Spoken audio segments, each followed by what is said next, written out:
नमस्कार शेतकरी मित्रांनो. आपल्या महाराष्ट्रात ऊस हे मुख्य नगदी पीक मानले जाते. पण तुमच्या मनात कधी हा प्रश्न आला आहे का? आपण साखर कारखान्याला दिलेल्या 1 टन ऊसापासून नेमकी किती साखर तयार होते? साखरेसोबतच मळी, बागास आणि प्रेमसड यातून कारखान्याला किती कामे होते?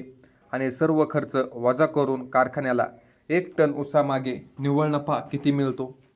आजच्या या व्हिडिओमध्ये आपण याचे पूर्ण गणित अगदी सोप्या भाषेत समजून घेणार आहोत. व्हिडिओ शेवटपर्यंत पहा. कारखान्यात 1 टन ऊसापासून किती साखर मिळेल हे ऊसाच्या रिकव्हरी रेटवर अवलंबून असते. रिकव्हरी रेट म्हणजे काय? 1 टन ऊसापासून किती किलो साखर निघू शकते? आपल्या इकडे सरासरी 10% रिकव्हरी धरली जाते. अत्यंत सोपे गणित. 1 टन ऊस बरोबर 1000 किलोग्रॅम. जर ऊसाची रिकव्हरी 10% असेल तर म्हणजेच 10% रिकव्हरीनुसार 1 टन ऊसापासून 100 किलो म्हणजेच 1 क्विंटल साखर तयार होते. आता बाजारात साखरेचा दर काय आहे? तर सध्या बाजारात साखरेचा दर 75 रुपये किलो आहे. म्हणजे कारखान्याला 1 टन ऊसाच्या साखरेतून 7500 रुपये मिळतील. 1 टन ऊसापासून साखर कारखान्याला साखर विक्रीतून 7500 रुपये मिळतील. एवढंच एक उत्पन्न आहे का कारखान्याला? तर नाही. यासोबतच पोट उत्पादने देखील असतात. आता ते आपण पाहू. ऊसापासून फक्त साखरच मिळत नाही तर इतर 3 महत्त्वाची पोट उत्पादने मिळतात. त्याचे गणित पाहूया. यातच खरा नफा आहे. बागास म्हणजे जो चौथा असतो तो 300 रुपये किलो या भावाने जातो. यापासून वीज व कागद तयार होते. याचे उत्पन्न 1 टनामागे सुमारे 800 रुपये. यानंतर दुसरं उत्पादन आहे मळी.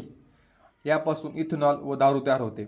याचे उत्पन्न सुमारे 220 रुपये 1 टनामागे आपल्याला भेटून जाईल. त्यानंतर आहे प्रेसमड. हे 35 किलो भेटते.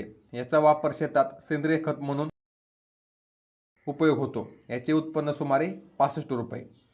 आता आपण 1 टन ऊसापासून कारखान्याचे उत्पन्न पाहूया.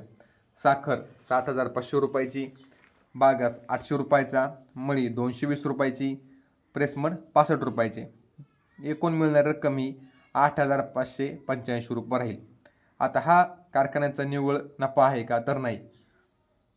कारखान्याचा यातून खर्चही वजा करावा लागेल. आता पाहूया 1 टन ऊसाच्या प्रक्रियावर करण्यासाठी कारखान्याला किती खर्च येतो. शेतकऱ्याचा ऊस दर 10% रिकव्हरीसाठी शासनाचा निश्चित दर 3550 प्रति टन आहे. तोडणी व वाहतूक खर्च सुमारे 800 रुपये प्रति टन.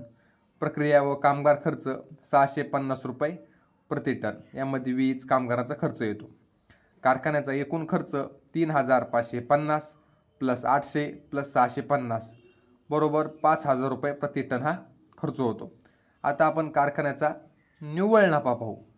कारखान्याला 1 टन ऊसामागे निव्वळ नफा किती उरतो? आता कारखान्याला 1 टन ऊसासाठी निव्वळ खर्च आला होता 5000 रुपये व एकूण मिळणारी रक्कम होती 8585 रुपये. म्हणजे कारखान्याला 1 टन ऊसामागे 3585 रुपये हा निव्वळ नफा राहतो.